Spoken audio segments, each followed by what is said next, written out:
53 here on Live Impact News. The month of May is Asian American and Pacific Islander Heritage Month. A great time to celebrate the trailblazers in our community. One of them is Emily Gerhardstein. She's doing just that. And she is the CEO and founder of LS Adaptive. It's a Charlotte startup, and she's turning a deeply personal family story into a life-changing clothing for people with disabilities. Emily, thanks for joining us here this morning. Thank you so much, Jane, for having me. So I want to hear a little bit about your story with your parents, Leo and Sue, and how LS Adaptive came from that. Yeah, this is all an homage to my parents, Leo and Sue, so LS Adaptive. My dad was diagnosed about 8 years ago with aphasia. So it's a form of dementia, the same kind of disease as Bruce Willis.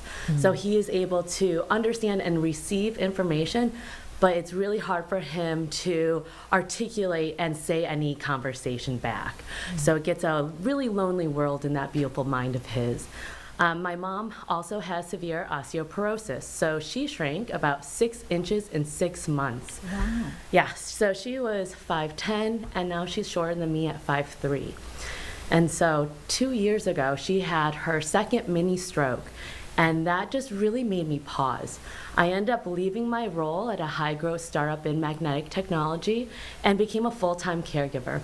And that's really when, I got the home senior-proofed inside and out. And when I got my aha moment, I was helping my dad in the bathroom. I was doing that mental and physical assessment and seeing just where he was at, and realized he could tuck in his shirt, do the fly on his pants, but he couldn't navigate that tricky top button. And in that moment, you saw the wheels of emotions, of that frustration, the anger, the shame, the embarrassment, and then just giving up. And for me, I knew it was so heartbreaking. I couldn't fix this disease, but I could fix the product itself. So I got to work. Wow. So I ended up doing my research. My background is in merchandising, design, and product development. So I worked in pretty much every vertical in retail. So I'm like, okay, let's look at adaptive clothing. Let's see what's out there. And I realized that no one is really getting to the root of it, which is the fasteners themselves. So we are magnetic technology for adaptive apparel. So we support people who have weakened hand and finger strength, who are aging, who have disabilities, and we make dressing easier so you can maintain your dignity. That is amazing. It's just a simple magnetic fastener that we all take for granted, isn't it? And so when you have that aha moment with your dad, and you really need to realize what you want to do in your experience, from the idea to the fruition of the actual product, what did that journey entail? Yeah, so I ended up chatting with my old colleague, Scott Craycraft, who is now our co-founder. I like to call him my Q, like James Bond. So he is my patent, engineer, manufacturing, quality control, sourcing, manufacturing expert, and I run everything else. So we really, we divide and conquer, and we seem to be, we just started this company about 1 year and 3 months ago. So we're very relatively new. Okay, so we saw some video of the pants, and it really is just so simple. Here it is on the screen. And so what makes these special? Because I've seen some adaptive clothing, but not the use of magnets. Yeah, so currently in the adaptive space, there are 2 types of fasteners. So it's Velcro that is being used, and also I like to call them fridge magnets just because they're just it's what's in the market currently, and that's what makes us a little different. For the top button of all the pants for adaptive clothing, this is always Velcro. So we are the first ones to create a magnetic closure. We are so easy to use. So we work with patients at Ortho Carolina in the upper extremities. We work with patients that don't even have hands, and they're able to use their residual limbs to open our fasteners. They're that easy, but yet they're strong enough. I'm wearing them right now. I'm sitting, I'm moving, and it's still holding and feeling secure. All right, these are with pants, jeans, as well as shirts? Shirts are not yet. So Okay. we tackled the hardest thing right now, which is, and also inspired by my dad. So we tackled pants. Okay. So that's our first one up that we just started. And so your dad wears them? My dad wears them. What So, does he think? What does he, how does he react? you know, I would say the caregivers. We have awesome caregivers. We have 24/7 care now, and unfortunately, he fell and broke his femur over Thanksgiving. Oh, no. So that has been a whole journey within itself, and he is our guiding light and inspiration on products that we need, and that's really how we find out what kind of products that we need to develop. So we ended up using them when he's in his wheelchair and in that recovery, and we get a really great response. Less trouble being able to change him and dress him. So our caregivers are like, Emily, these are working, these are great. So Oh, wow, that's really great. And that's got to be so rewarding for you as a founder and someone who knows kind of the fashion space. yes, I believe in creating clothing that look and feel like clothing that you'd buy at a mall, but with discrete adaptive elements, and I think that that's what's missing in the adaptive fashion space. Why was it important to coordinate and co-create with this community, this one, of caregivers, those who are maybe wheelchair bound or amputees?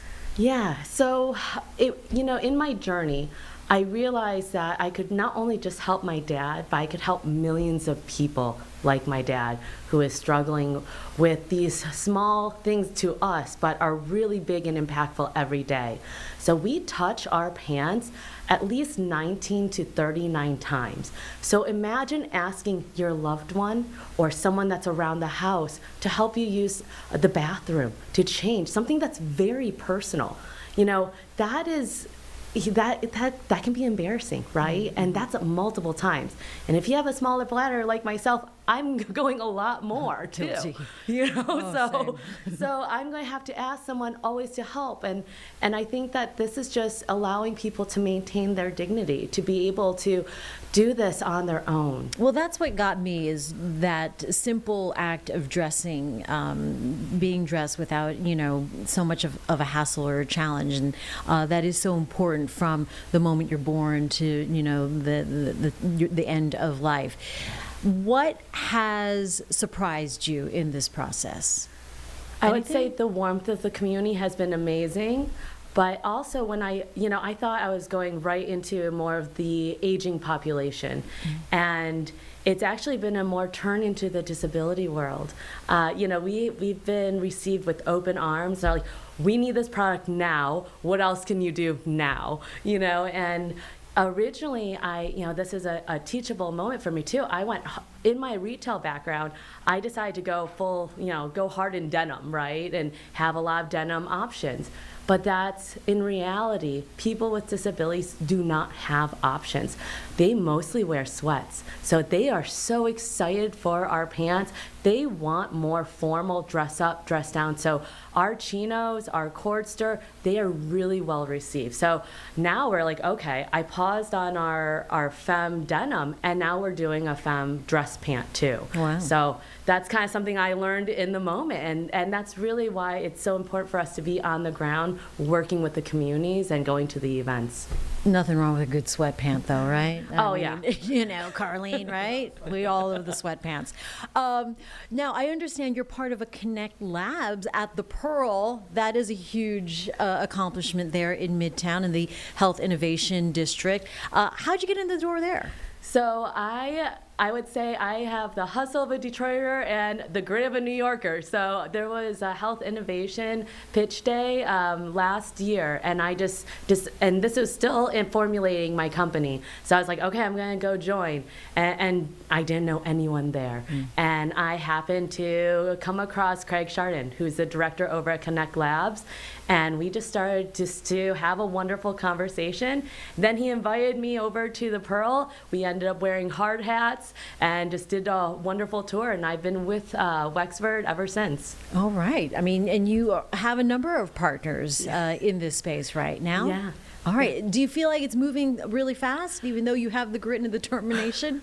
Yes, I think that has helped. People mostly know me as the lady with the traveling pants because I will always have my product with me.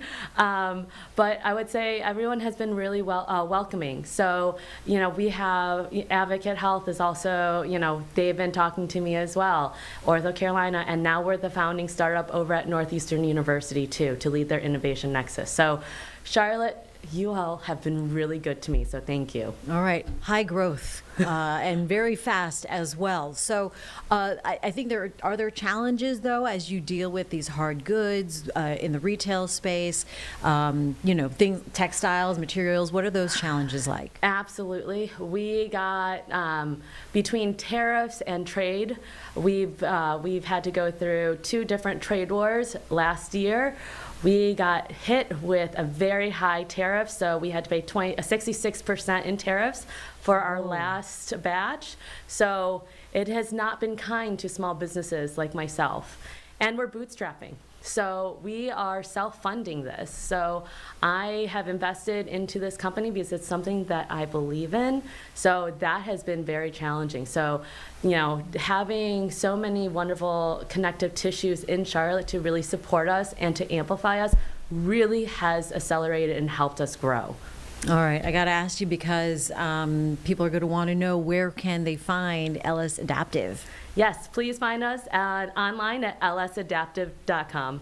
All right, latest-news-ott.com. Okay, so not in the stores, but online. Mm-hmm. And then if you worked with Carolina Orthopedic? Yeah, Ortho. Yeah, we Ortho. work with Ortho Carolina, Advocate. We also work with local nonprofits. So that's just something really, I would say that makes us very different, especially in this startup space. So we proudly support advocates, nonprofits, universities, and healthcare organizations to create a lasting impact. So we partner with Lion Services and Zab's Place that are local nonprofits here in Charlotte that train and employ people who have disabilities. Wow. All right. So you were adopted. Yes. But your parents are the lovely, loving parents, and we can see that is mutual.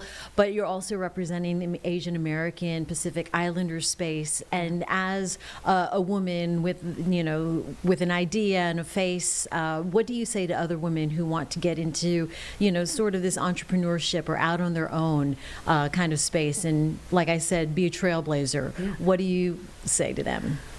We need more leaders that look like us. So I'm Korean. We are a Korean female-founded company, and follow your intention, your intuition, your heart, and follow and make sure you have your tribe, your own following, your own close friends to help you succeed and help you get through all those really hard challenges, because you will face unconscious bias. That's just the nature of it, right?